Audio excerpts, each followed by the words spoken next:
to 34. So that means that young people are choosing to make this district their home. And women, 30 to 34, that's the largest demographic here in this district. The smallest group here, which is a little different from the community that I represented, is much more older. But the smaller demographic here is males, 85 plus. In the area I represented, we had an extremely large number of seniors who were ages like 70 and up, and even 85 and up, and many of them have been there for a very long time. But that is the largest demographic, the groups that are here as it relates to men and women. Education becomes important. Anti-Moore, you know that having these facts are important so that you can know who is here. 26% of the people who live in this district are high school graduates. 26%. 19% have some college.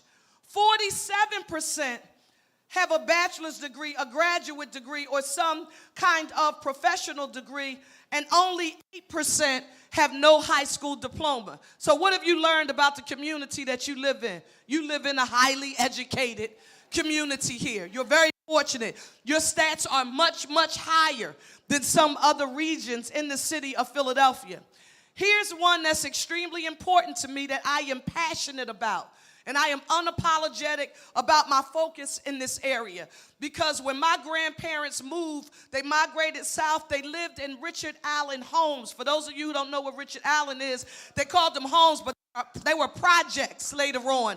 They would become to known as. And when they were first built, Richard Allen was built as a retirement community for returning veterans. So when veterans came home, they had a place to live and raise their families. My grandparents lived there. My grandfather was a Navy veteran. They moved from there to 7th and Dolphin, for those of you who are familiar with North Philadelphia. But when my mother got pregnant with me as a teenager, that is when they moved to Northwest Philadelphia on the 1900 block of Penfield Street.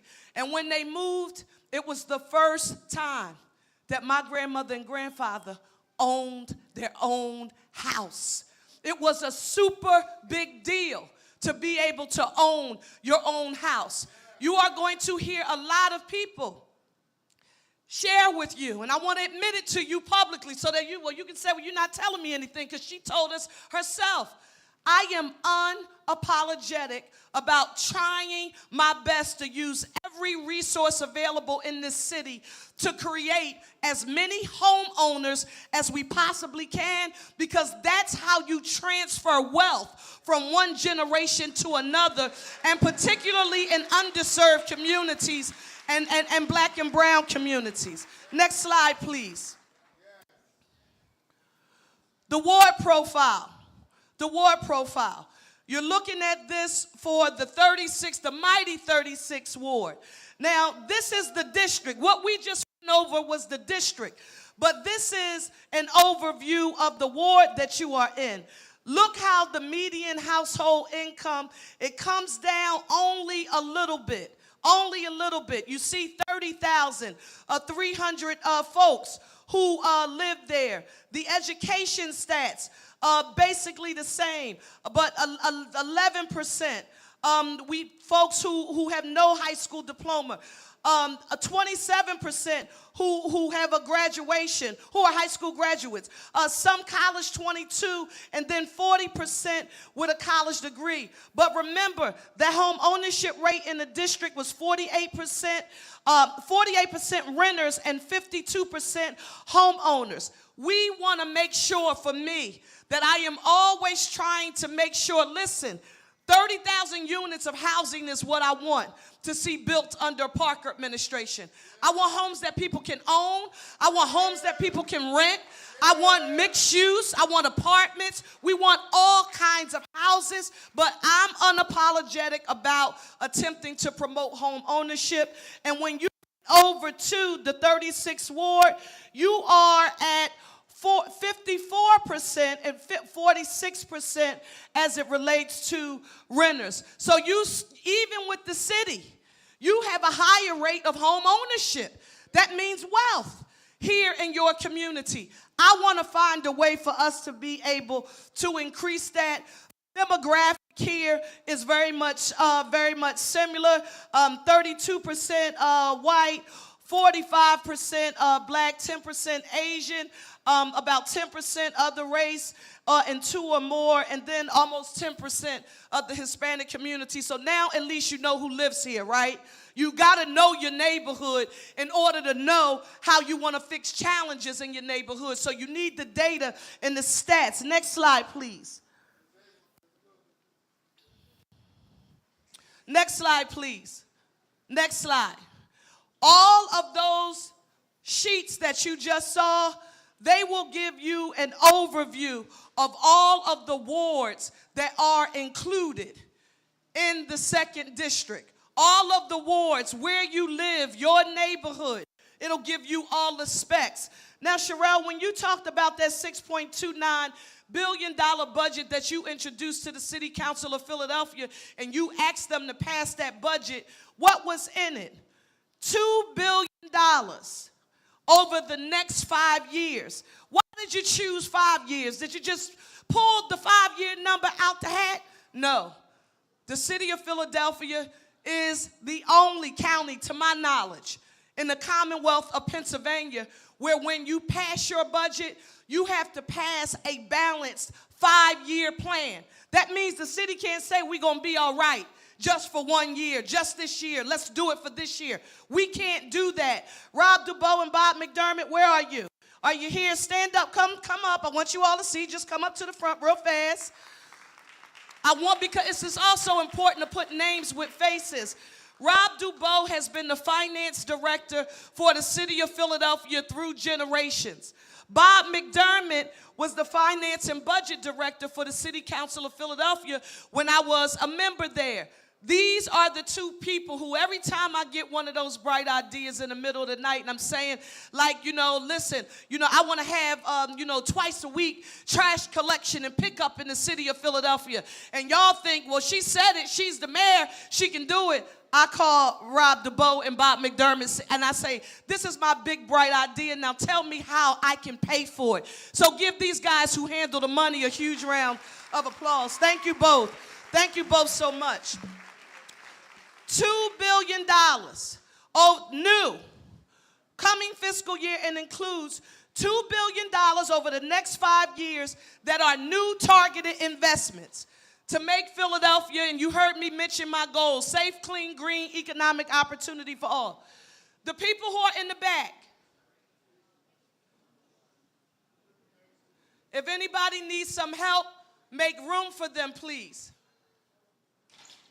Thank you so much. The proposal also is going to include $850 million in new operating investments and nearly $1.2 million in capital investments to make good on public safety. These are the pillars, 5 of them. 5 of them. What's my goal? What have I said I'm going to make the city? Now, the 5 pillars that we're going to focus on, the 5 top priority areas, the first one is what? Public safety. The next is clean and green. The next is economic opportunity, education, and housing. But this is what used to frustrate me. This is when I had to make sure I started doing meetings in my neighborhood.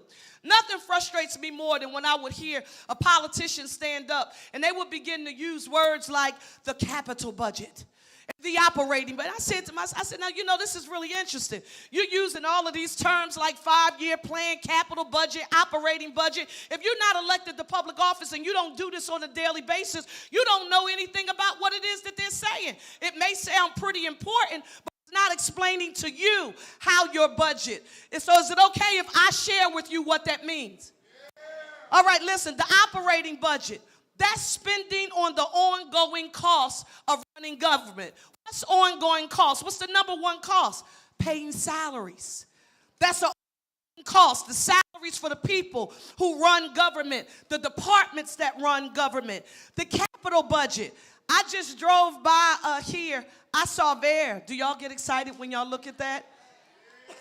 Yeah, you should be. That is mean. It's beautiful.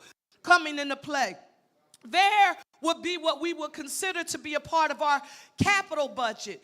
Although rebuild, and we'll talk about that a little bit later, but that would be like a capital expense. That's spending on long-term investments in assets, such as buildings. A building is a part of the capital budget. Vehicles are a part of the capital budget. And then we do something like bond issuance, and we'll talk about that with rebuild. And it's similar to what you do at home. When you hear people talk about, well, we have to pay this debt service. I say, here they go talking about debt service. Just tell people it's like the interest you pay on your mortgage. And then you make it much more simpler for people to understand and to get. Then we talk about fiscal years. Fiscal years are what we talk about. Does the fiscal year in the city of Philadelphia start on January the 1st? When does the fiscal year start? July the 1st. All right, y'all sharp. Next slide. Key context. What did you walk into, Cherelle? You got sworn in on January the 2nd, and when you got, what happened? A couple of things happened. We had reduced revenue growth, limiting our ability to make new investments on top of legacy challenges. What do legacy challenges mean, Cherelle? It means debt that the city of Philadelphia took out years ago, and I'm going to go back through some of it. I'm talking about, you all remember, can't even remember who was mayor. It was about in the 90s, and they took out a loan to help make our pension fund solvent. So the people who had worked for the city, when they retired, we could ensure that they had guaranteed income at retirement. Although that was done in the 1990s, guess what we're doing right now? Paying the bill, right? So lower wage and real estate transfer tax growth, that was extremely important, because we're going to walk through how we raised the $6.9 billion that makes up the budget. The one-time ARPA plan funds, that was the American Rescue Plan Act money that President Biden sent. How much money was that? That was a $1.9 trillion signature economic package in 2021. That was during COVID. You remember when the feds had to send money across the nation to cities and states because we had everything shut down. We weren't generating revenue that we needed to pay our bills and or to keep our city afloat. They sent us those dollars. It's very unfortunate that they're now coming to an end. It's another thing we walked into. The legacy pension obligation bond balloon payment. You heard me when I talked about the year. It was 1999. The city borrowed $1 billion. $1 billion. And you maybe remember something called the dot-com era. It was a bust on the stock market. And as a result of that, it left the city with decades of payments, including $80 million that is due in our fiscal year in 29. Cherelle, can you just pass a budget that's balanced for 1 year? Does the law allow you to do that? How many years do you have to have a balanced budget for? 5 years. Then there were revenue shifts and new expenditure requirements. What do you mean? In this budget, I didn't need anybody to tell me that we needed additional funding for the school district of Philadelphia. We need career and technical education back in the school district of Philadelphia. We need the trades in the school district of Philadelphia. We need our schools to be open later. They should be open early and they should be open late. And we should have programs out of school time, access to year-round educational opportunities for our young people. So, Cherelle, it's nice to say it. What did you do to signal to the school district that you really meant it? We shifted the amount of money. Right now, 55% of your property taxes, 55% are allocated to the school district of Philadelphia. We said, listen, I would love to be able to go to 58, but if we did that, I can't do that trash pickup, that clean and green, that public safety, the lighting, everything that we want to do. So how about we go from 55 to 56% and we generate $129 million in additional revenue for the school district of Philadelphia. We put it in our plan. Nobody had to lobby us or tell us it was the right thing to do. If we want our children to be able to compete, they have to be trained for all of the industries that are thriving in the city. And listen, not just our young people. Guess what? They are parents and caregivers who have said, you know, I've been doing the job I do for X number of years, and I really do want to learn something else, like maybe being a lab tech at one of these new firms popping up with life sciences and biotech. You think somebody could train me to do something like that? Absolutely we can, if we make sure we have budget and we pay for it, and that's what we're trying to do. Next thing is SEPTA.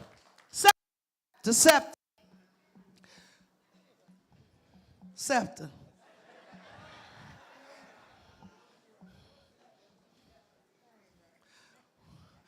President Joe Biden, you're going to see the slide at the end.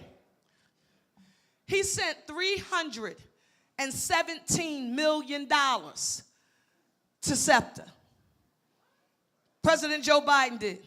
So that we could buy rail cars for SEPTA, because if you only want, once you start traveling and looking at pictures and taking tours and looking at the mass transit systems in other countries, you realize that our rail car system, we thought we did something with Act 89. When I was in Harrisburg, $2.3 billion dedicated revenue for SEPTA. It wasn't enough. So the president sends us revenue to get new rail cars. Governor Shapiro, in his budget, he proposes an increase in funding for SEPTA. Extremely important, but this is what I need you all to know. This is important. When the governor proposed the increase for SEPTA's budget, could we just take the state money and just take it and it didn't impact the city? Absolutely not. When they increased the amount of money that they're proposing to give to SEPTA, guess what that did to the city? It meant we had to increase something called our local match. So when sometimes I want you to think about this. Well, you know, I'm going to help you pay that bill. I'm going to give you an additional $50 to pay that bill. Well, sometimes they don't tell you, if you're going to give me an additional $50 to pay the bill, you actually have increased the amount that I have to pay now, because you've subsidized a portion of it, and I have something that is called the local share that I have to pay. That is increased. So SEPTA, a 15% state match is required. That's $117 million over 5 years. How much money does this budget allocate for SEPTA over 5 years? $117 million. Next slide. Here's the part that becomes extremely important. Cherelle, all of the revenues that are coming from being generated in the city of Philadelphia to pay for that budget, this is what, if you don't leave here with anything, promise me that you'll leave here understanding how this works. I want you to know what we're talking about, because when we get to the next slide, you're going to see some very specific allocations. When we say revenue from other funds, we're talking about money that we get, like grants and a revenue fund. This is money that we get from, like, federal grants that the city secures. Revenue from other governments, you get that. Revenues from state and from the federal government. Then locally generated non-tax revenues, that's revenue that we get from, like, licenses and permits. That's what we mean when we say locally generated non-tax revenues. Next is other governments. We have something called the PICA account. PICA account. That's wage tax revenue from the portion of the wage tax that comes back to the city, right, from PICA. PICA is the group that says, nah, you can't give us a balanced budget for 1 year. How many years does the budget have to be balanced for? PICA is the group that goes through that budget, and they have to give us their sign off before we can make that budget a reality. So you see the general amounts here in terms of taxes, and you see this slide. The next slide is the slide I want us to go through. Get to the next one. This is the one that I need you to have in mind when you're listening to the radio, when you're listening to the articles. And you want me to tell you why? I want y'all, this really, it got to me in a way that you couldn't imagine. I remember being on the trail and somebody was saying, you know, y'all did that soda tax in Philadelphia. And that soda tax is funding the city of Philadelphia. You need to get rid of it. And I said, well, wait, they were talking about the beverage tax, but they didn't talk about there. They didn't talk about where the revenue went in those long-term investments. And so I need you to see that $6.29 billion that we've proposed in our budget, 40% of it comes from wage and net profits taxes. 40% wage and net profits. So I want you to view that as being business taxes, because we pay the wage tax if we live here, but then people who work here but live somewhere else, they pay wage tax revenue as well. The next is that PICA account you heard me mention. That's 15%. So now that's 45% of the revenue generated in the city. That's wage and net profits tax. This is the PICA tax. Now here is the next one for me. That's 55%, remember. The next is real estate. Was talking to someone, and she said, and you know, I wonder sometimes if people do these misinformation campaigns intentionally because they don't want the people to know where the revenue is coming from. But they gave me a number like 75% of the city's revenue came from property taxes. And I said, that's not true. I want that property tax number, particularly on the home ownership side, I want that to increase the amount of revenue we get, but you can only do that when you get more people owning the house. That's why we're fighting so hard. The more people that we have homeowners, the more people who can pay property taxes. The more property taxes we have on the residential side, that's how we can deal with things like poverty, like homelessness, like substance use disorder. So for real estate in the city, that represents 17%. 17% of the $6.29 billion in revenue, and 84% of that comes from the residential side. That's our property taxes. 84% and 16% comes from commercial and industrial buildings. Okay, so that's important to me to all know. Next, this is important. Business income and receipts, 13%. Wait a minute, Cherelle, hold it. I'm trying to get this. You just told me that wage and net profit taxes, all of those are generated from employment and business. That 40% wage and net profits comes from employment and business. 13% now from business income and receipts. That's a total of 43% of our revenue that we use to run the city of Philadelphia being generated by people who are employed, business functioning in the city.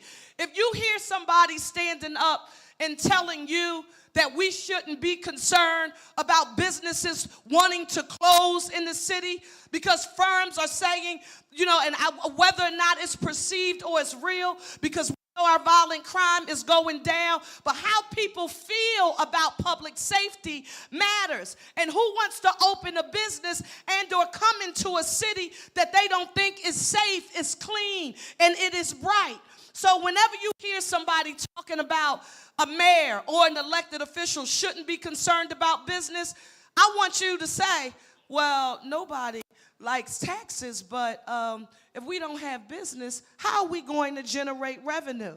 See, I can develop easily us versus them narrative when it comes to the community and when it comes to big business, and say we shouldn't be concerned about that, you know, because I don't even know how people develop these narratives. It's pretty crazy because we say these big bad corporations. We don't care about what happens with these big bad corporations. Well, let me say this to you. That wage, net profits, the business income and receipts, and our neighborhood-based small businesses. Why is she so crazy about creating those neighborhood-based small businesses? Because they're more likely to hire people from neighborhoods to work in those businesses, because they are the largest employers in the city of Philadelphia. And the more businesses we create, the more people and firms who are playing into the tax structure. Are you all with me so far? Is this boring you? Okay. The next, real estate transfer taxes. That's when real estate is transferred. You bought, you sold, you transferred somehow. That's 6% of the revenue. That's $314 million. Next is the sales tax. That's 7%. And then you have other, that's 1%.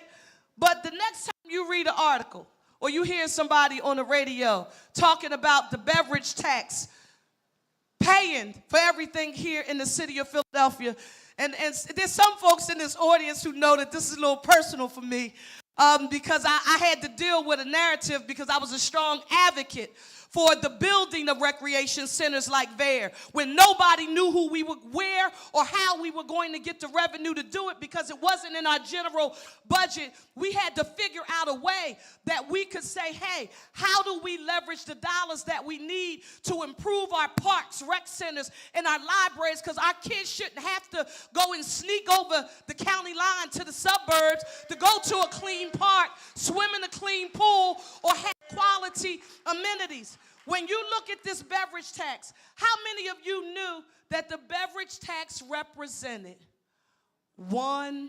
1% of the $6.29 billion that it takes to run this city. In the budget that I propose, the beverage tax represents 1%, and that translates into $73 million. How much does the beverage tax represent in revenue? How many percentage points?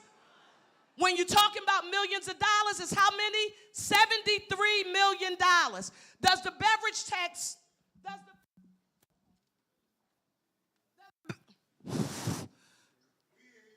are you here, my dear? Okay. Does the beverage tax fund our city? The revenue is important. We needed to build more VARs, make improvements to more FDR parks. I told Anton until I came down here to go and visit, I didn't even know FDR Park existed, and I ain't never going away from FDR Park. I'm going to go there as much as I can. But if you want to improve it, you need a revenue source. So this is where the money is the revenue is being generated to pay for what we need in the city. Now I need you to see the other part, which is expenditures. Go to the next slide. And while I'm getting ready to talk about expenditures, the man who knows a whole lot about revenues and expenditures, he hates when I call him this, but he is it for the Commonwealth of Pennsylvania. He's our money bags. Don't hate me for it, Mr. Chairman. Chairman Jordan Harris, the Pennsylvania House Appropriations Committee. Yeah, let him sit up front, please. So sit right there, Mr. Chairman. Here, somebody's going to call you and say, yeah, she wants to do all of these wonderful things in the city of Philadelphia, but you know, her savings account, the city's savings account, it doesn't have as much in it at the end of her 5-year plan as we would like it to have. Full disclosure. While the plan is balanced, I want you to know that when we get on the out years of the plan, we see those fund balances get extremely low. I am not telling you that I am running away from that truth. That is a real truth. We talk about what the experts recommend in terms of a dollar amount. They want us to have at least 6 to 8% of revenues in our fund balance. What's the fund balance? That's your rainy. It's like your rainy. It's like what's left over after you pay the bills. And if you miss a check, right, can you still pay the mortgage? Y'all, is everybody with me? Right, you've got to have that. And then we have this thing called the Budget Stabilization Reserve Fund. That's our rainy day fund. That's where you go if you have a problem in the city. And one of those revenue streams that you heard us talking about, if we ever get short, it's good fiscal practice to be able to have funds in a rainy day account. That's grandma would say, well, what did you save? Every time you get paid, you're supposed to pay yourself and save something. So that is what that Budget Stabilization Reserve Fund is.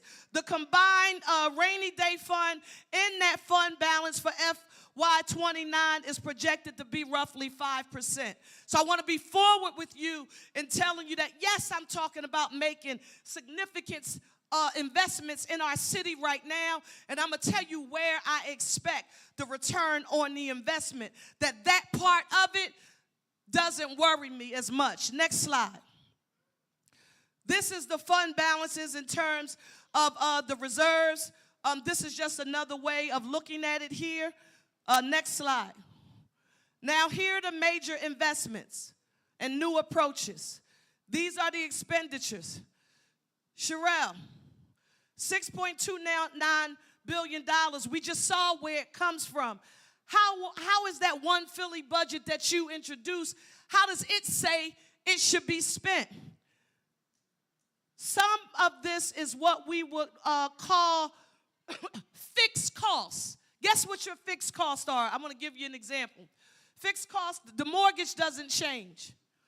If you turn on the lights or the air in the building, even if you are home by yourself, if you don't have a thermostat in each room where you can control how much energy you use to turn on the heat or the air, when you turn on that power, it doesn't matter if one person's in there or 5 people are in there. You're still going to be paying the same amount for that energy. That's what we mean when we describe fixed costs. So for us, Class 100. What is Class 100?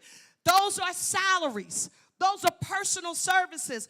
That's how we pay salaries here. That is 36%. 36% of where that $6.29 billion is being spent. The next, and listen, I'm anal about this. How many people here have ever worked for the city before? Anybody ever worked for the city in this? Okay. When you work for the city of Philadelphia, and you get paid less than you would make in the private sector for doing the same work. You do. You say, well, look, I'm a social worker here in the city of Philadelphia, but if you go to a private firm, it is highly likely that you are going to earn more money. So this is the deal that the city has made over the years. And I support this 1,001%. City says, we know you make a sacrifice working for us, and we can't compete with the private sector, but this is what we'll do.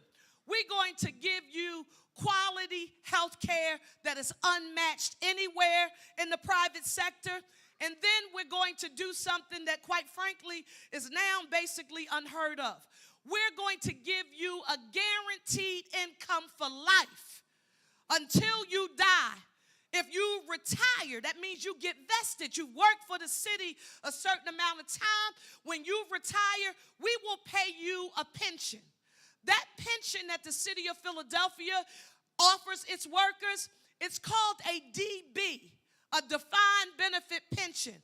And people like Rob Dubois and Bob McDermott, they're the people who go and do the work and decide how the investments are made and what funds we invest in so we could get the return. Christy Brady, our city controller, she's here. She's a part of that fund that manages how those pension funds are invested.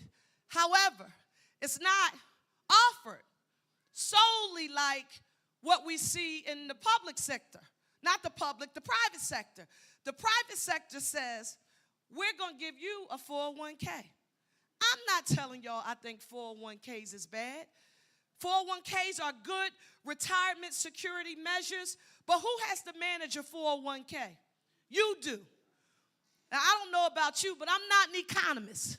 And I'm not an investment banker, a broker, and that's not my area of expertise. So I don't want to have to become an investment manager. And so the city shores up that pension fund. It's defined benefit pensions. And if you go to the private sector, they're not offering DBs. Defined benefit pensions are a thing of the past. So when you look at this budget and you see us spending 36% on personal services, those salaries, we spend 13%. That's a total of 49%. That means almost half. This is important for you to know when you're trying to figure out how your money is spent. That means 49% of the city's budget is automatically spent on salaries and pensions. for its workers. Those are fixed costs. The people work here, and I'm a proud union worker, labor supporter, and I'm unapologetic about it. I think if you work for the city, you should receive a guaranteed income when you get too old to do that job, and it's time for you to retire. The next part is Class 100. Those are the benefits. Wait a minute, Cherelle, I don't know if you just said what you just said. You just said 49% of that $6.29 billion was for salaries and pensions, and now you're saying that 13% more of it is for health care? You're absolutely right. You don't know how important that is until you know what a blue medical card is. And I know y'all ain't never seen a blue medical card. I had a blue medical card.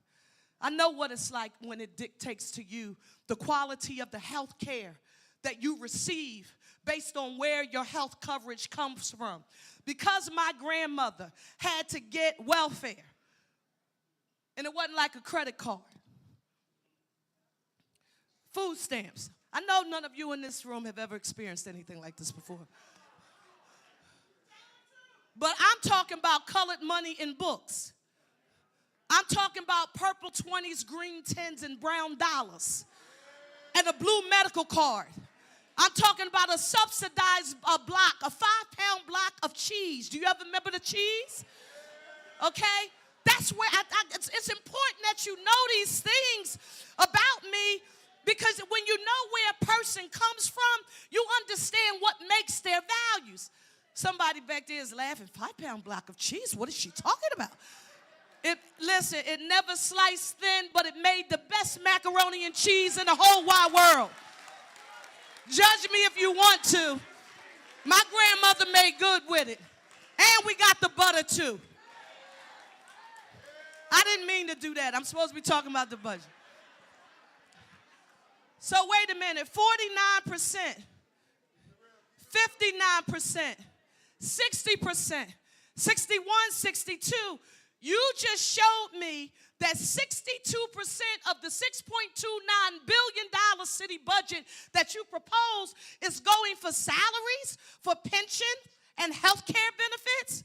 Yes. Those are fixed costs. So when people say you got all of this money, I want you to be able to say, yes, it's our responsibility to manage these scarce resources as effectively and efficiently as we possibly can, but don't act like the well doesn't run dry. There are fixed costs that the city is required to pay. If we want the people, the hard workers who keep this city running every day, we got to pay their salaries, pay their pensions, and we got to give them health care. The next amount, wait a minute, Cherelle, 22% is it what we call Class 200s.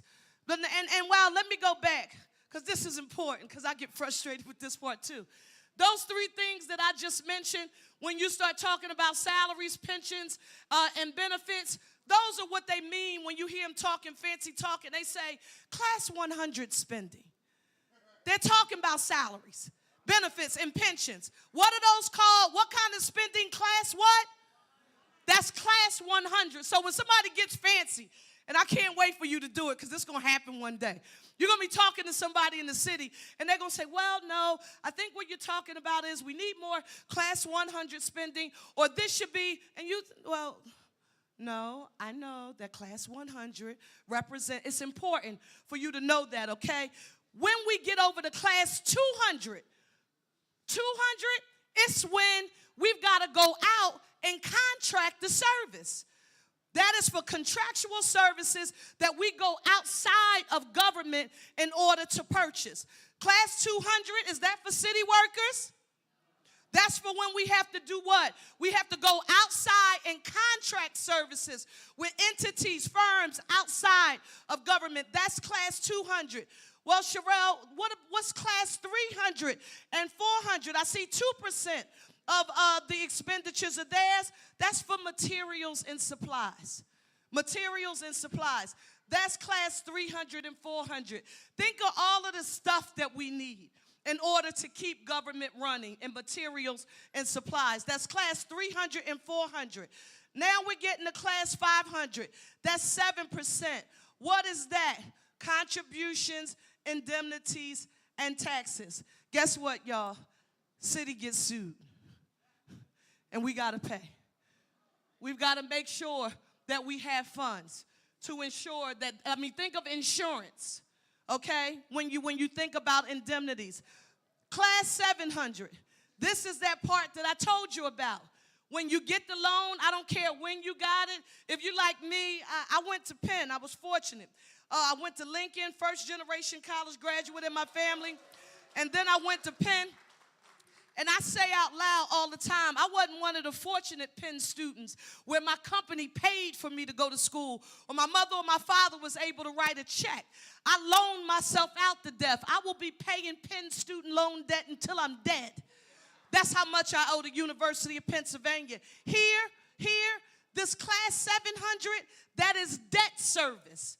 That's interest that we owe. We have to make those debt service payments. That's class 700 and class 800. Those are payments to other funds. That's only 1%. Then you'll see the class 900 there. Those are advances, miscellaneous payments. That's 1%. Then you'll see more class 800. The Budget Stabilization Reserve Fund. That's when we're trying to put something aside for what? The rainy day. Y'all got that? You went from 100 to 800. Are you okay with that? They say your minds ain't ready for it. Y'all all right receiving it tonight. Y'all okay with that? Okay, let's go to the next slide. What did you propose? He's not here on the stage. His name is Police Commissioner Bethel.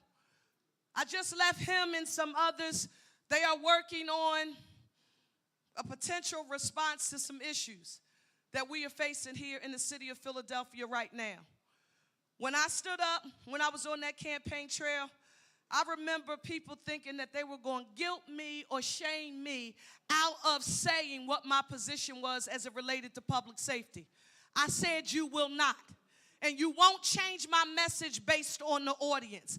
I believe our public health and safety should be our number one priority, and law enforcement should be a proactive part of it. What do you mean? In my One Philly budget, I've proposed a $150 million in operating funds. Operating is what? That's how you keep the department going. And $470 million in capital improvements. Over $600 million combined for public safety. Let me give you an example of some things that I'm talking about. People thought I was crazy when I said I supported this stuff called community policing. Anybody ever heard of community policing before? That means that you have officers in your neighborhood who walk the corridors, they walk neighborhoods, they ride bikes. They are not there because you called 911. But you know their names because they are specifically assigned to get to know the communities that they are sworn to protect and serve. There is no way we will be able to rebuild trust between the community and the police department if, in fact, we don't engage in community policing. Do you all agree with me there? Cherelle, I see capital investments. I see you talking about those capital investments, and you talk about over $600 million in combined dollars for public safety.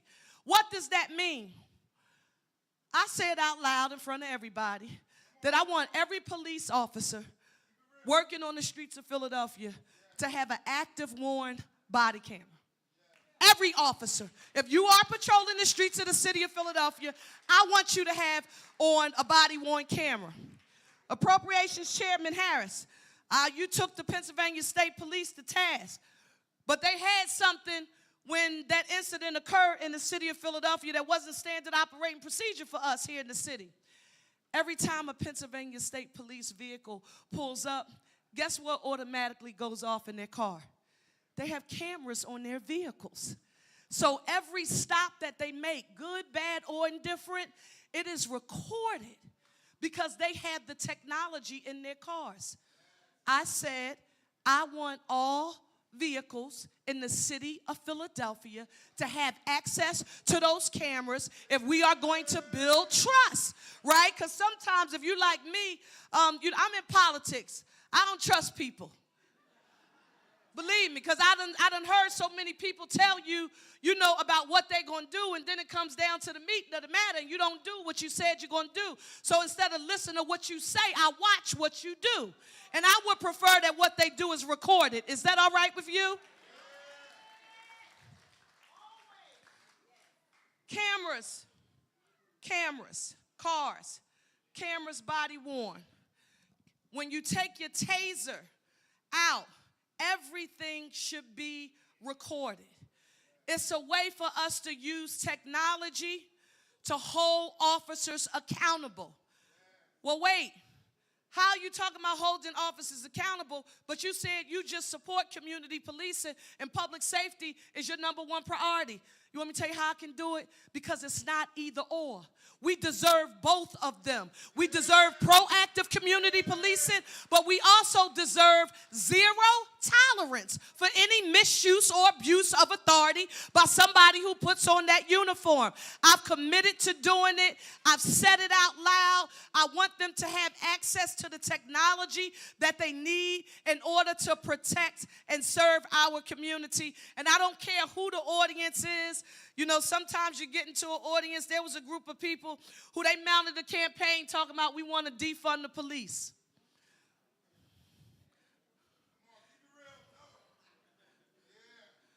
And I said, but you didn't talk to Miss Johnson's, whose grandson was murdered, and she's trying to reach the detective on the case who's gotten overload of cases, so he hasn't called her back because he has that overload, and he has nobody assisting him like a victim's advocate who communicating with the families who've lost somebody to violence, and because of that, they get no closure, and they're already dealing with trauma from the loss that they've had. We have to be strong and stand up no matter who is in the audience and publicly affirm that while we will have zero tolerance for misuse or abuse of authority by our law enforcement department, our Philadelphia Police Department, we've got to support having classes and officers specifically assigned to walk the beat and ride the bike in our neighborhoods. Is that all right with you? The next thing we talked about, and this is extremely important to him. He said it a million times. When I introduced this budget in the City Council of Philadelphia, everybody roared, and some people laughed because I talked about making a record investment in $500 million in paving. And I said, Philadelphia, our streets shouldn't feel like a bumpy roller coaster, right? Now listen, a bumpy roller coaster is funny until it breaks your axle, until the rim on your car gets bent, and now you can't get to and fro because of it. Record amount of dollars and investment in streets and paving, and super duper proud that the leader of the City Council of Philadelphia, council member for the 2nd District, and the president is here, Council President Kenyatta Johnson. Give him a super huge round of applause. See you, Mr. President. Street paving, Parks and Rec, Capitol. Yes, we have the rebuild. You saw what you heard me reference when I went by it. And Mr. President, I told you I toured it before Mayor Jim Kenney left the VAIR. And then you're going to tell me, how you were able to get that right here in your district, and I'm going to try to get some of that in mine. In the area that I represented. Nevertheless, we have additional parks and recreation capital needs at other locations that are not covered by rebuild.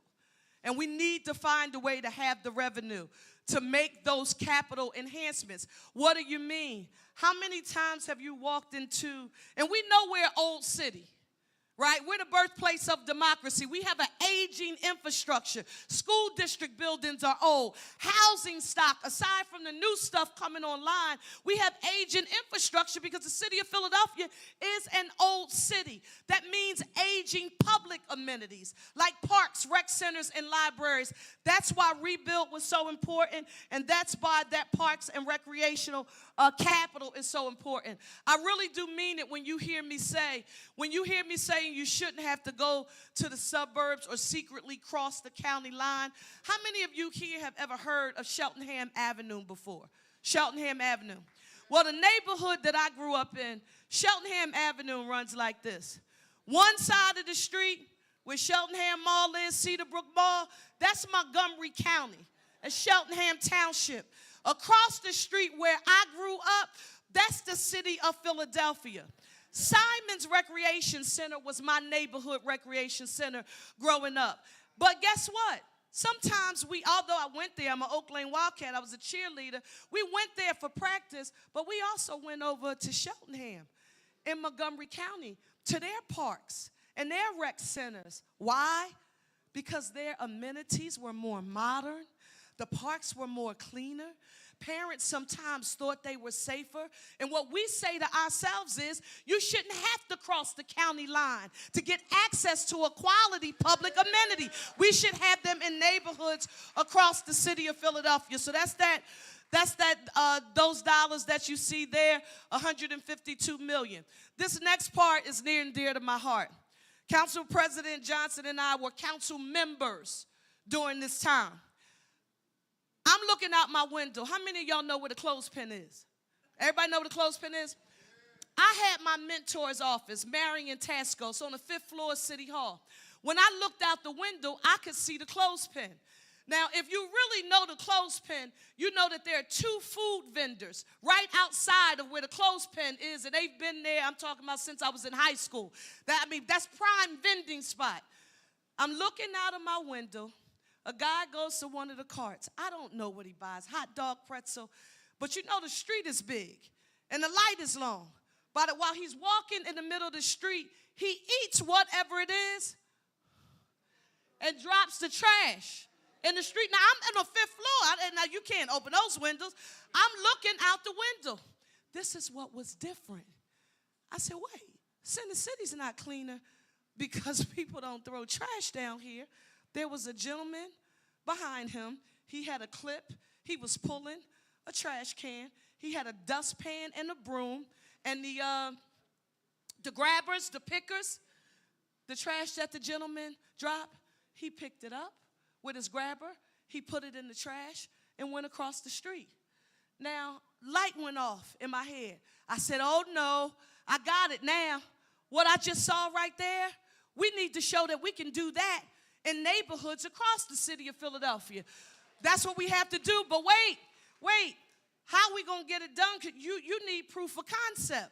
Remember what I told you. I don't listen to what people say. I watch what they do. So if I'm trying to prove to you that something's going to work, the first way I'm going to try, because I'm visual, I'm going to try to do it and show it to you, to say, see, this is what I'm trying to express to you. This is what I want to do.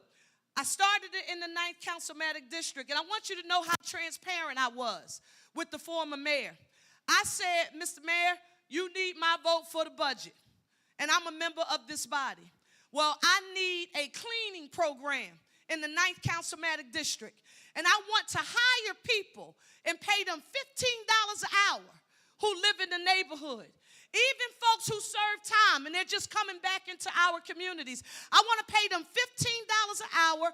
I want to give them soft skills, help them develop resumes, computer skills. I want to give them OSHA certification. I want to give them Safe Serve certification. And if we give them this opportunity, and this is something I didn't know until we did it, some people, especially those in my age group, that grew up when crack cocaine came and decimated our communities.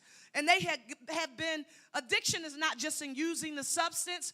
I lost people not just to addiction in my immediate family, but I lost people who are spending their lives in prison because they got addicted to the underground economy. Well, now some of those people are coming home, and they need somebody to give them a shot to show that listen, I can go to bed at night, and I can wake up in the morning, and I can be at a certain place at a certain time to do a job if somebody would just give me a chance. I called Paul Levy. I said, Paul, I want it. I said, Mr. Mayor, you want my vote? I want to show that I can do it. And I want to do it on commercial quarters. Wadsworth Avenue, Stanton Avenue, 5th Street, Castor Avenue, Broad and Olney. I'll never forget the day the program went live. They had on neon green shirts. It said 9, like a square. The 9 was made like a square. That was the district I represented. And all of the community-based organizations and the churches who did the work of hiring the people who went out to go do the cleaning, they were on the shirt. And, of course, Cherelle Parker, 9th District, the councilperson was at the bottom of the shirt. And I got a call from a brother named Bilal Qayyum. And he said, yo, sister, there are people out there cleaning Broad Knowledge, and they got these green shirts on that say 9. Is that really you? I say, yes, it is. And then guess what? Wasn't enough to show that I could do it for the 9th. When I proved that it could work in my district, I said, I now want to prove that we can do it across the city.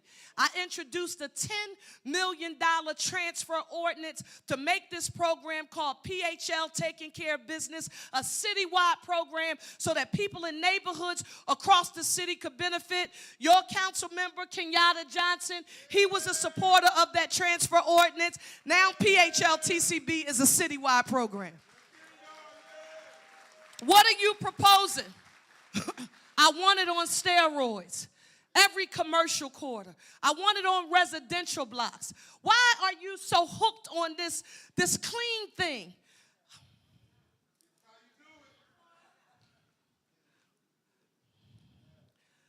Sometimes when people grow up and their products are very humble beginnings and they didn't grow up having a whole lot, some people don't think that they like nice things.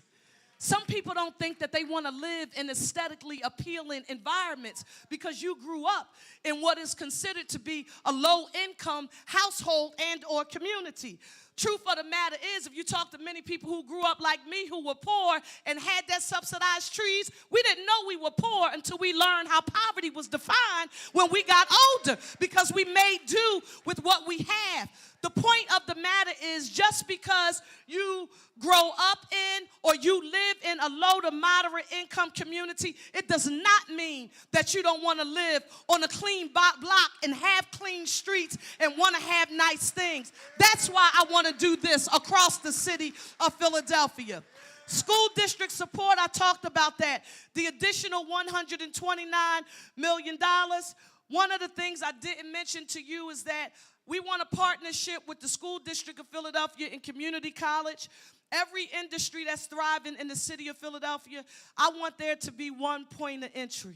I don't care what it is. I don't want anybody needing a hookup. You got to know somebody to know somebody to know somebody to get connected to some training. And not just training where you can afford to go to school every day and you got rent to pay.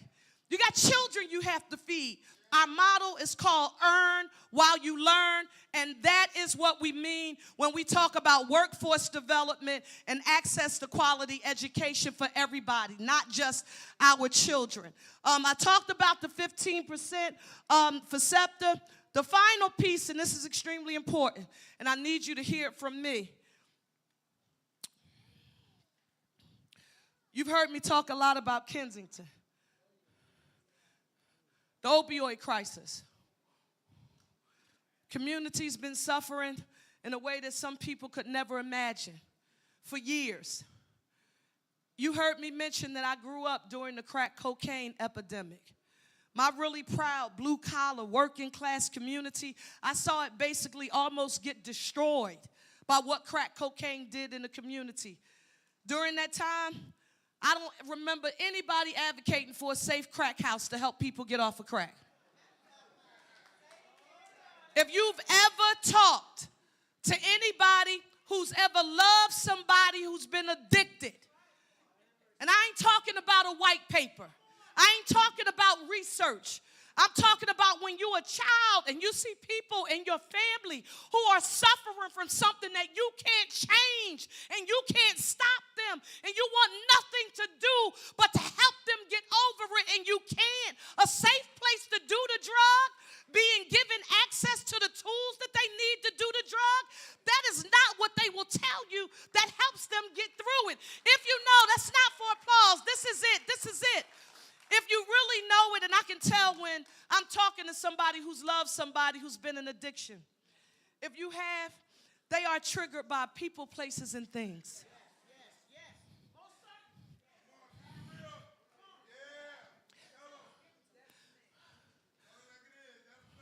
Long-term care, long-term treatment, long-term housing. I'm trying to build an ecosystem, Philadelphia, that does not exist. We have run from the need to provide the long-term health care, the treatment, and the housing that people need to beat addiction.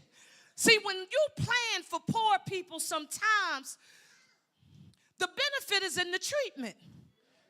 For some. Because if you get real help, and you get out of it and you get through it, some of the organizations that were in existence to provide you the support, they won't be any need for them because you'll be in therapy. You'll be getting long-term care. You'll have access to housing. You'll have access to workforce development. Now, instead of having you dependent on anybody to take care of you and your family, you will be put on a path to self-sufficiency. You want to see violence reduced. You want to see black men and women and other people of color who have significantly suffered. You want to see them move away from violent activities. Give me access to the opportunity to take care of my own and to clean myself up. When I proposed this triage in wellness facilities, we're trying to do them across the city.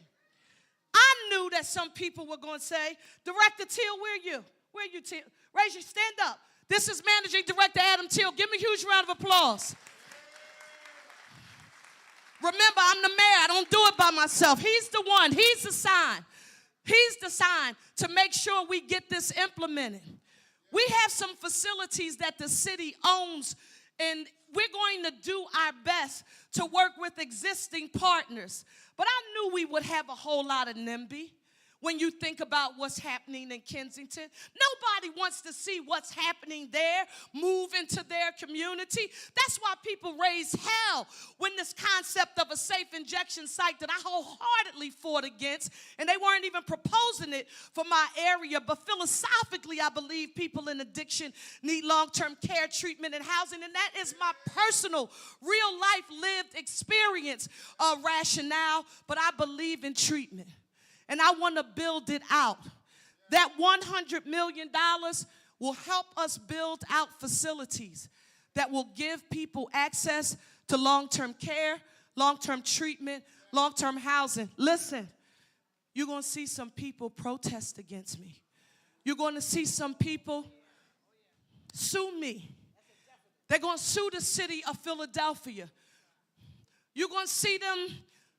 You're going to see people say a lot of mean things. I want you to remember this. This pressure, and the council president and I just talked about this. This pressure that I feel as mayor, it's a privilege because I asked you to give me a chance to do it. I'm not telling you it doesn't get heavy and the nights don't get rough. It does, but there is nothing that anyone can tell me about the need for long-term care, treatment, and housing. You want me to tell you why? Because my grandmother used to watch The Price is Right. If you ever watch daytime television, tell me if you've ever seen this commercial. Do you have trouble? Do you suffer from addiction? There is this oasis available. The waterfall is moving. The palm trees are there. You look at the bungalows or the villas and you see people, medical professionals, walking around in a commercial in their scrubs. And they say, if you suffer from addiction, substance use disorder, you come here. We'll give you access to the treatment that you need to get your life back in order. They talking about people getting treatment for substance use disorder. I'm trying to figure out how to book a flight to take a vacation at the place that they just said. Guess what the difference is? If you got enough money and good insurance, you can get access to that kind of treatment. We are saying that people here who are on Medicaid, that they deserve access to dignified, quality care because they're human beings.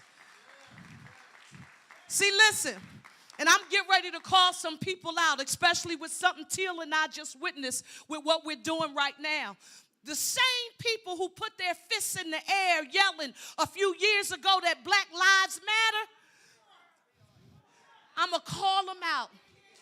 Every chance I get, the moment you're talking about showing compassion, you're talking about wanting people to really get treatment, let me see those people who said that Black Lives Matter, and I don't care what your race was.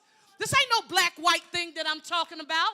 I'm talking about the people who said Black Lives Matter. If Black Lives matter to you, then you've got to want people who are suffering from addiction and substance use disorder to get access to the long-term care, treatment, and housing that they need. Do I have your permission to advocate for this? Next slide.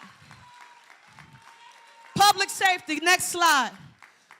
We talked about increasing the number and the frequency of new recruiting classes. I'm unapologetic about it. When I was in school, career day, this is what you knew you were going to hear. People wanted to be teachers, firefighters, and police. Everybody wanted to do something like that. It's like pulling teeth now.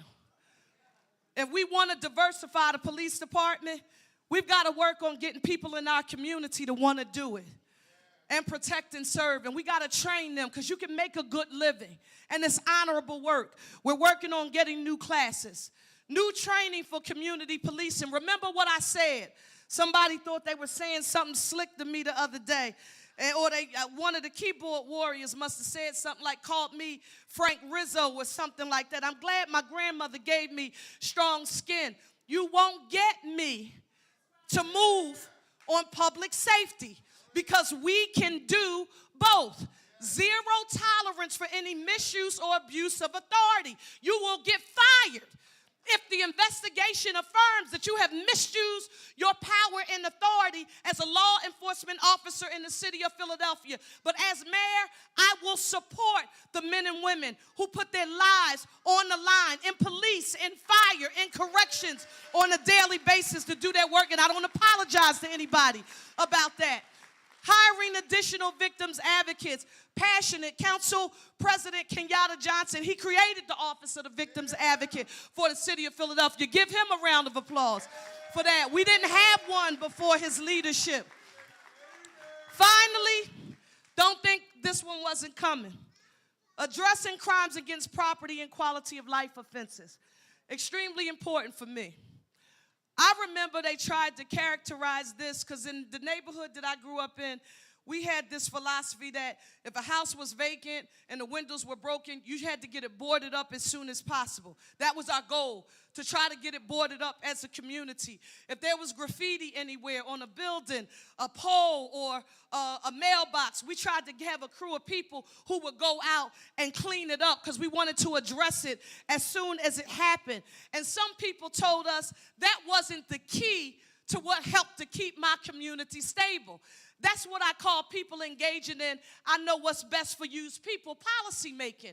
Until you walk the mile in my shoes, you don't know what it takes to keep my community strong. And for us, quality of life issues. What does that mean? Illegal use of all-terrain vehicles, those ATVs. That's a challenge in our neighborhoods. Retail theft. I'm not going to tell you who said it. I was having a conversation with someone. Mr. President, I think we joshed about this at a press conference. And the person said to me, well, if somebody is going into the store and they stole, the one thing they don't tell you about is that these companies are insured.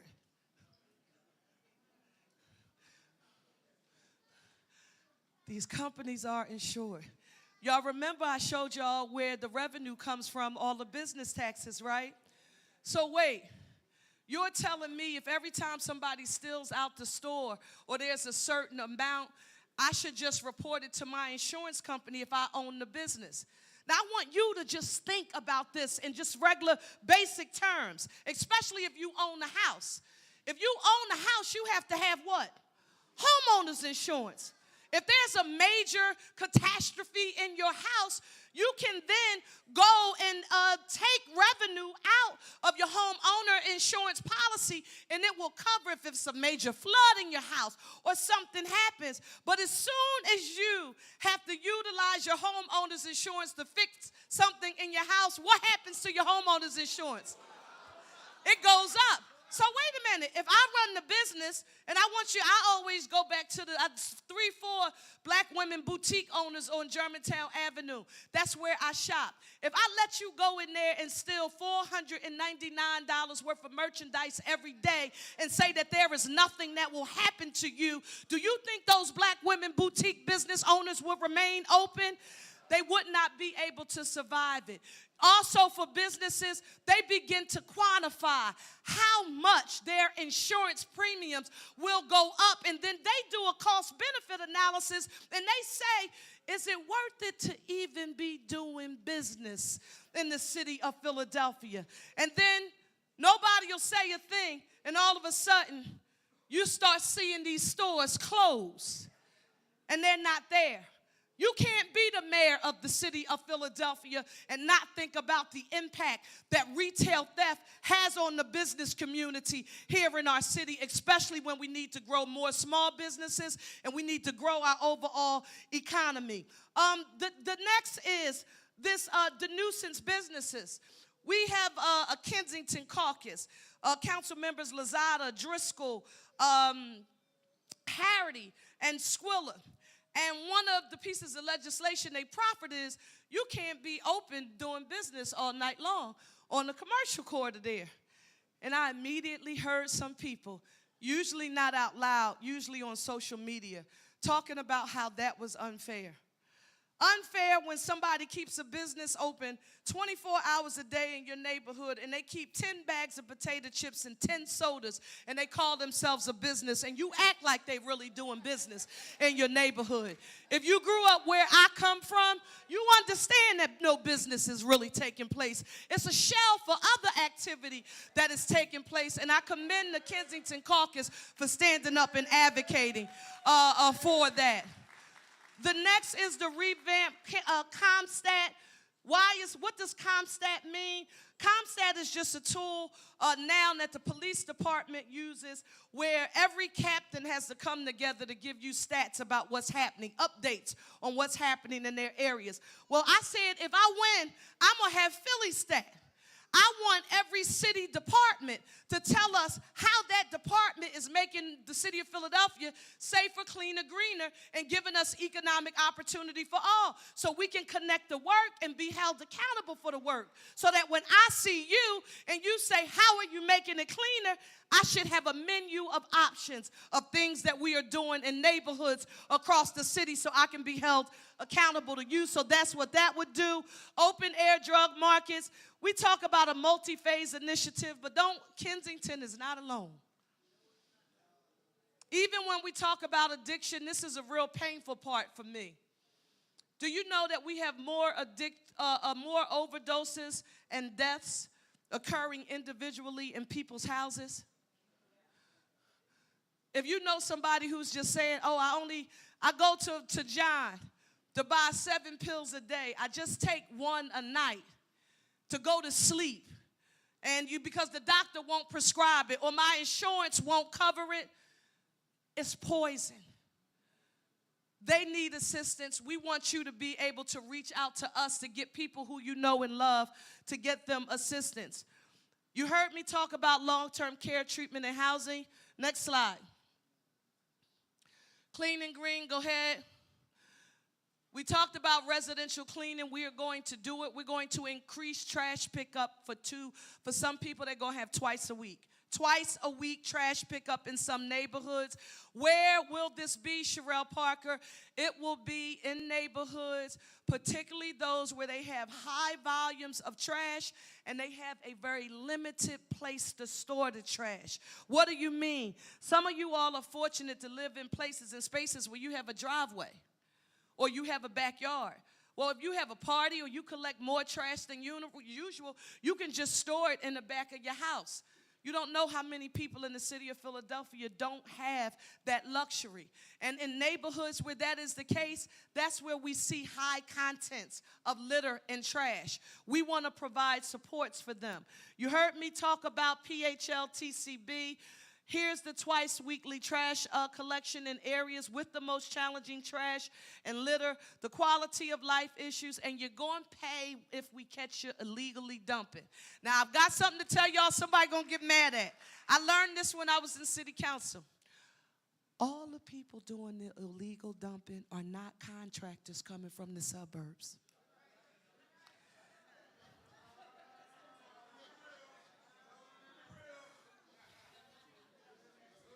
If Director Williams was here, where's Commissioner Crystal? Commissioner Crystal Jacobs, can you stand up? So give her a round of applause. Listen, you don't know this until you know that the trash police have been called, and they go through that's their job, to go through the trash to find, like, mail, like anything that they can do. You'd be surprised. I'm not even going to say it.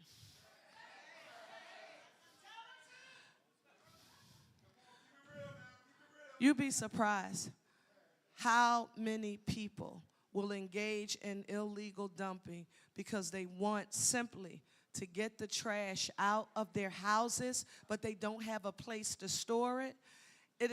So I want you to know that regular, everyday people engage in it.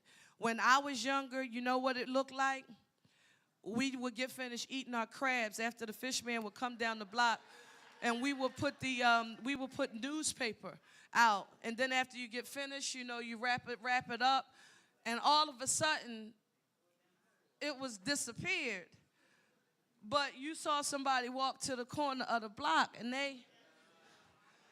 you'd be surprised. And Mr. President, then we got to find a way to get more money. Mr. Chairman, we got to find a way to get more money, right? To clean out the sewage systems. I'm just saying, y'all, it ain't always the contractor coming from the suburbs to dump trash. The final thing I want to say about the clean and green is this, and I really did this. So somebody's going to leave here today and say, our mayor is pretty weird that she did this. I followed the trash truck one day. And I know, and listen, I have a strong affinity for them because I had an Uncle Jimmy.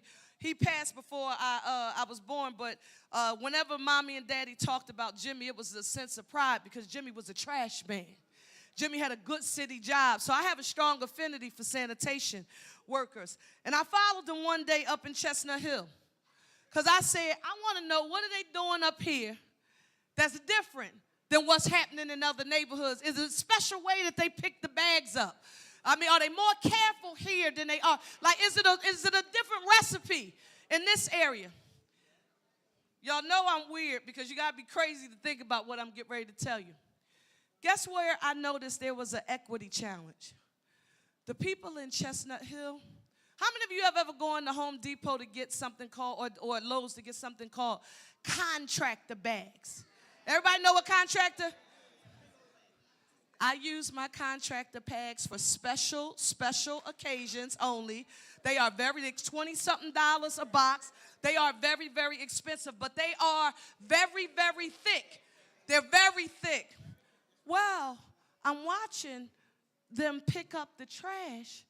The quality of the trash bags that the people who are using in that area is different from the quality of the trash bags where people who are going to a dollar store to buy a bag of trash bags, and those bags, so if you know how tough a contractor bag is, 10 bags for $1 at the dollar store, all a cat has to do or a raccoon has to do is breathe on the bag, and the bag splits.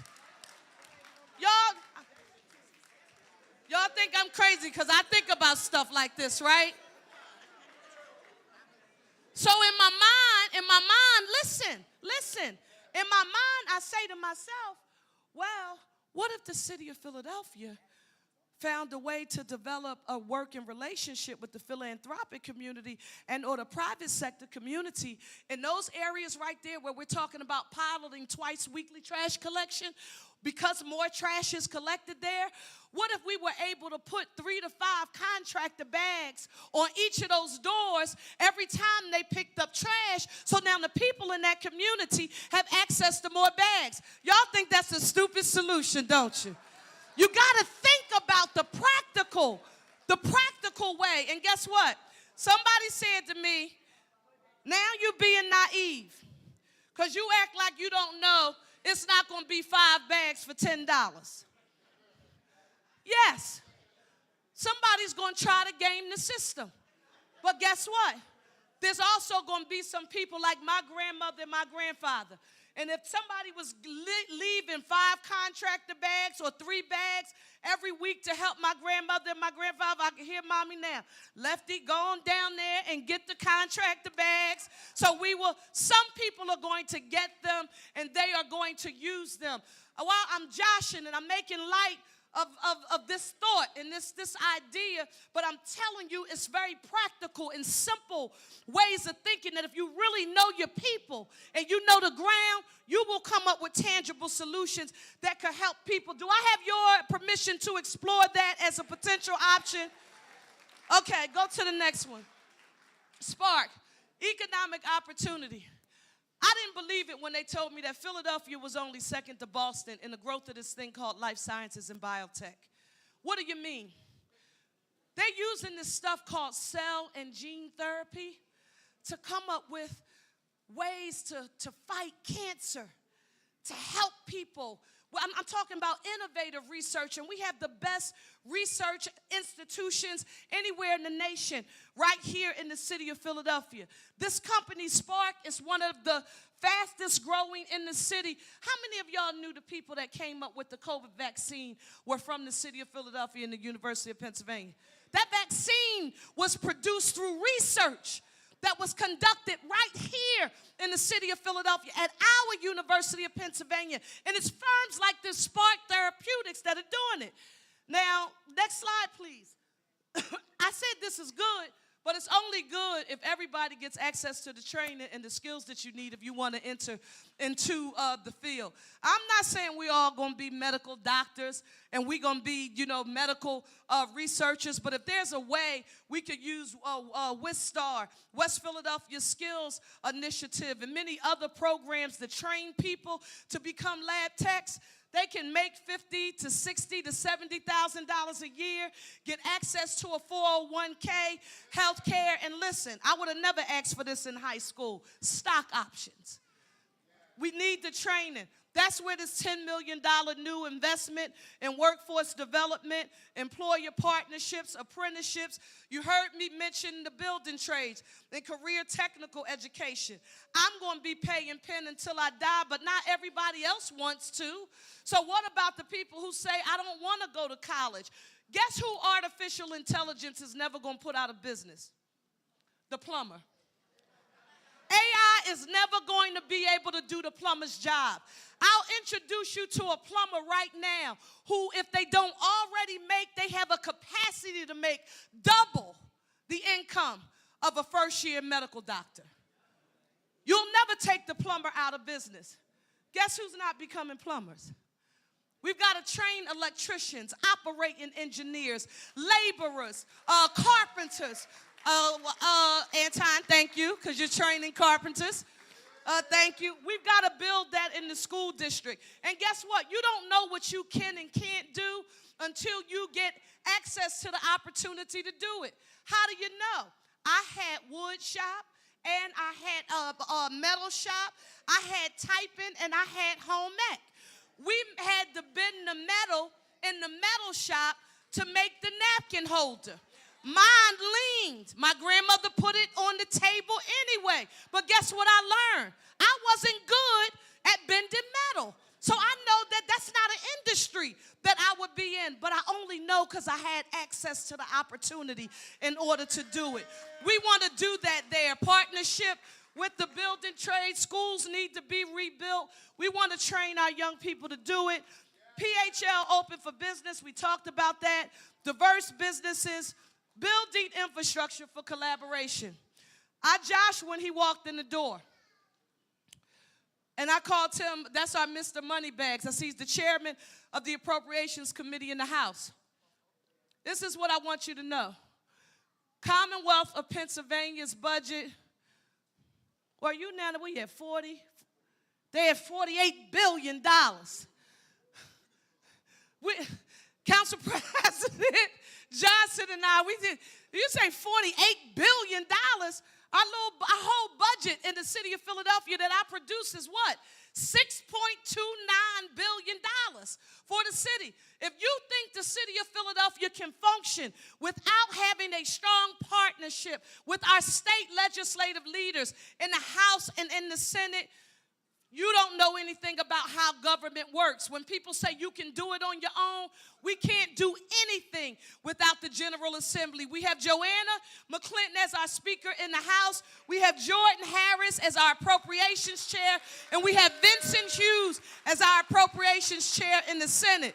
Mr. Chairman, I get to say, we need you, Mr. Chairman, and thank you. That's what we mean when we talk about that intergovernmental cooperation. You also heard me mention with that, and I've been real clear about it. Mr. President, before you came in, I was going through the 2nd District profile. I was telling the people how fortunate they were that the leader of the City Council of Philadelphia was actually their district council person as well. And I want to publicly affirm to each of you on today, I'm not saying something to you or saying something because he's here. I don't care who's in the audience. I can't be successful as your mayor without a partnership with your council person and Council President Kenyatta Johnson. And I'm real clear about that. Next thing, cultural facilities, arts, culture, extremely important. I don't know about y'all, but I go to the Dell as much as I possibly can. I like the Dell. So the Dell is in there, and capital support for the man. And our commissioner, Susan Slauson, where are you, Sue Slauson? You up here somewhere? Give Sue Slauson, if you're our Parks and Recs commissioner, give her a round of applause. Next slide. Education, next slide. We already talked about the additional 1%. You heard us talk about the $10 million investment in CCP school district for that pipeline to municipal employment. I don't ever want somebody to tell me there's a job in the city of Philadelphia that we need to fill and we don't have our own people to fill it. That gets under my skin. When we've got to go outside our city to fund talent to fill jobs, that if we just trained our own people, they could actually do the work. We already talked about pre-K. Next slide. Next slide. Real clear. 30,000 units is what we want to create. You saw from the data, not me. You have more people who are renters, who are homeowners in the 2nd District than you do renters, but it's about 50-50. It's 52% home ownership, 48% in renters. And then when we went to the ward, it was basically the same. You heard me mention this, and I told you I'm unapologetic about it. I want to create more home ownership. I want to create 30,000 units of housing. I want to build new. I want to preserve existing. That means fix up. That means new carpentry. That means new wiring. In some instances, that's going to mean weatherizing. But we want to build new and preserve existing housing. We want rental and home ownership, and we want mixed use. So I have your permission to advocate for that. Office of Homeless Services, access to ownership, housing preservation, and production. Council President, I know we got work to do with the land bank. We got work to do, and we'll get through that. Next slide. Next slide. This is not about politics. This is about me showing you that just like we can't do anything without Appropriations Chairman Harris, I need you to know that I have only been here since January the 2nd. Maybe that's 120 days or 130 days now. Since I have been your mayor, January the 2nd, I have received over $536 million from the Biden-Harris administration for the city of Philadelphia. It's important that you know. And somebody's going to say, oh, they did not. If they did, where did it go? I'm glad you asked. $25 million for water and sewer infrastructure. $20 million for the airport. We're going to fix those bathrooms. $1.5 million for workforce development, the EV, electrical workforce training. You heard me mention this earlier, $317 million for SEPTA and the rail cars. $159 million to the Chinatown Stitch project. Give that a round of applause. That was important. And next, $14 million to do bridge repairs for historic bridges in Northwest Philadelphia. Next slide. They said y'all wouldn't want to know that. Did I bore you to death? Are y'all happy that y'all got that information today? Listen, I'm trying to do something different. They're going to criticize, and I'll take it. They're not going to like some of the ways that we try to do things. I'm trying to change the status quo. I'm trying to change a culture. I'm trying to give you a government that you can see, touch, and feel in your neighborhoods so that when you say, where did my tax dollars go? You can say, look at that island. Y'all don't even know what the island is because y'all probably don't. Maybe they are right in your neighborhood. An island is the concrete sometimes that separates two sides of the street. When I was a little girl, this is no exaggeration, no weeds. I never saw weeds growing up on the island through the cracks. If they did, somebody was taking care of them, and I just didn't know it. Watching some neighborhoods now, including the one I grew up in, how you will drive down the street and you'll see weeds growing through the cracks of islands, and they're like 6 feet tall, and you saying, when did it not become somebody's job in order to maintain this? We are trying to change culture and do things differently. And listen, I've got to be accountable for you, whether it's good, bad, or imperfect. And I want to say this to you. As your mayor, I know a whole lot of people, particularly when they're in politics, they like to pretend and act like they are bastions of perfection. I am not. I don't suffer from illusions of self-grandeur. I am a woman who uses my real life lived experience, my humble beginnings, my academic preparation, and my professional acumen that I learned here in the city and in the Commonwealth of Pennsylvania, and in working in partnership with the folks that you see sitting up on that stage. I'm doing the best I can with what little I have to deliver from you, and I hope you feel it, and I hope you see it. Thank you. Thank you, thank you. Go ahead.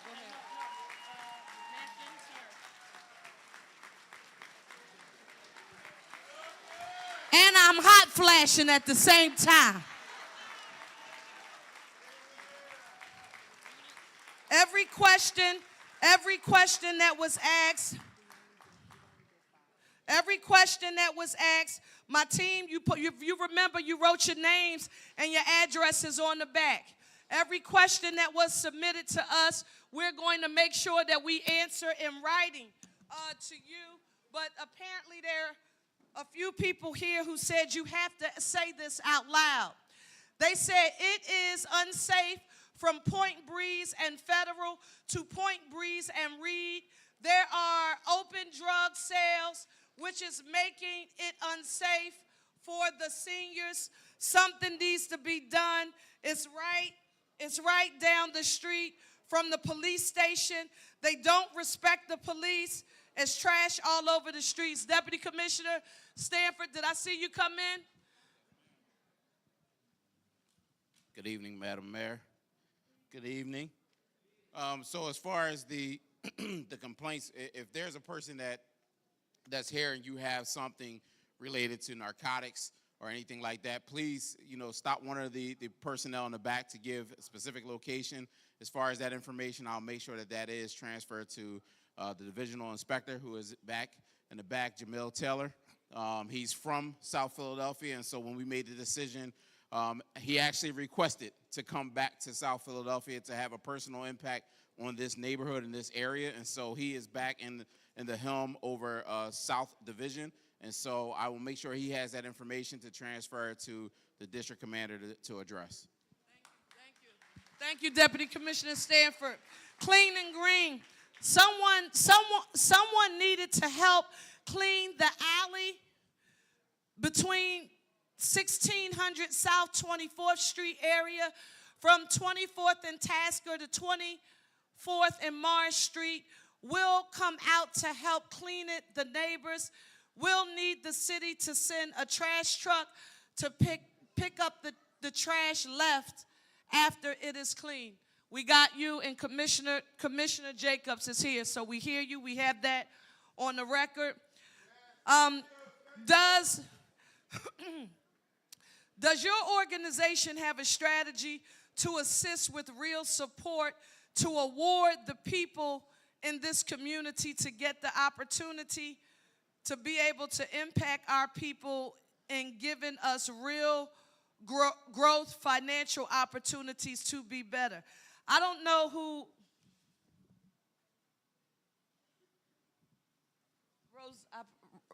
R-O-S-A-S. Rosa, thank you for that question. That's interesting. This is the first time, this is only the second meeting we had. This is the first time I've got that question. We included $2 million for the first time in this city's budget to invest in economic opportunity. $1 million for the Innovate Capital Fund to help black and brown and business owners who have not had access to capital in the city of Philadelphia. Della Clark in the Enterprise Center in West Philadelphia runs that. And then there's a program called, not Innovate Capital, is it the Accelerator? The Accelerator Fund. That I was just here with the council president not long ago. African-American male developer got an opportunity to not do a whole big block like some of the super large developers, but maybe I think he had about 5 properties that he was able to, yes, about 5 or 6 properties that he had through our Turn the Key program, and that's what we need. So thank you for even, and some people are not even picking up what we're putting down with that, so thank you for acknowledging that. This is the final question here. Can't see without these things anymore. Yes, I get it. We need affordable housing. People are working and cannot afford housing.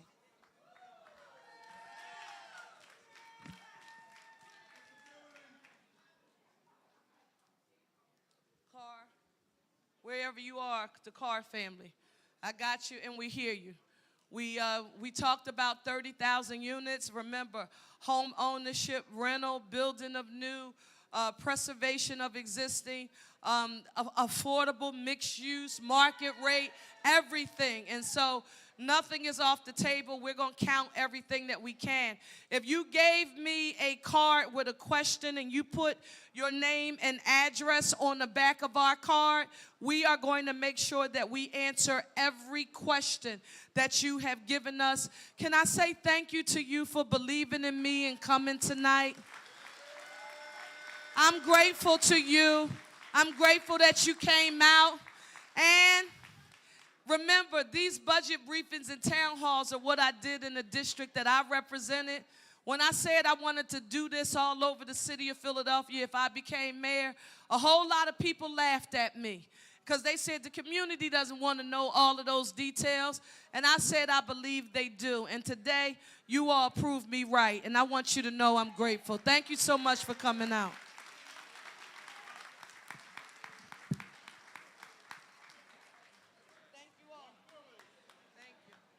Special thank you to all of our vendors who are here on today. We appreciate you.